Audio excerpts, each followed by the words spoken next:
भगवान श्री कृष्ण ने भगवत गीता में अर्जुन को कर्म और पूजा के महत्व को समझाया है। यहाँ हम इस विषय को समझने की कोशिश करेंगे कि हमारे जीवन में कर्म ही पूजा है का क्या अर्थ है और ये कैसे हमारे जीवन में लागू होता है।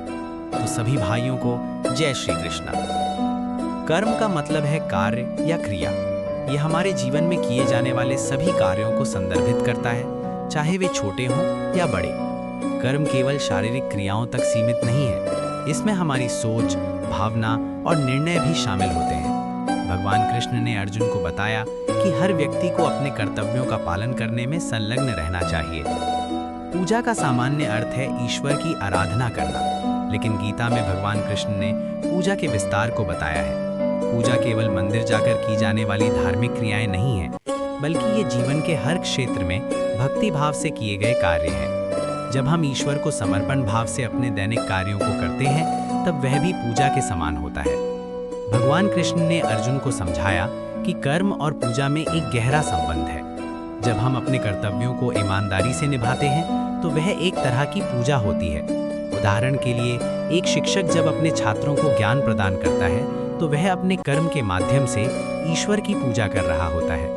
इसी तरह एक डॉक्टर अपने मरीजों की सेवा करके या एक गृहिणी अपने परिवार की देखभाल करके कर्म और पूजा दोनों का पालन कर सकती है। भगवान कृष्ण ने अर्जुन को निष्काम कर्म करने की सलाह दी है, जिसका अर्थ है बिना किसी फल की अपेक्षा के कर्म करना। जब हम अपने कार्यों को केवल कर्तव्य समझकर करते हैं, बिना किसी स्वार्थ के, तो वह सच्ची पूजा होती है।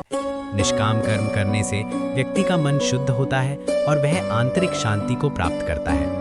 भगवान कृष्ण के इस संदेश से हमें ये सीखने को मिलता है कि हमें अपने जीवन में कर्म और पूजा के बीच संतुलन बनाए रखना चाहिए। हम चाहे जो भी कार्य करें, कामकाजी, पारिवारिक या व्यक्तिगत, हमें उन्हें भक्ति और समर्पण के साथ करना चाहिए। ये हमारे जीवन को अर्थपूर्ण बनाता है और हमें आत्मा की शांति की ओर ले जाता है।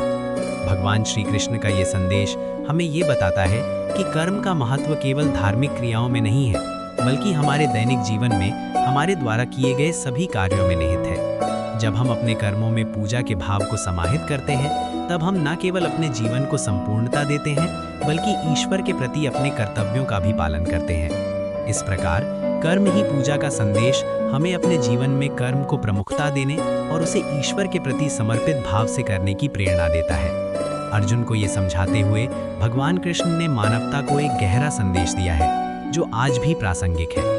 अगर इस वीडियो पर नए हैं तो लाइक करें, सब्सक्राइब करें, कमेंट करें, इस वीडियो को शेयर करें।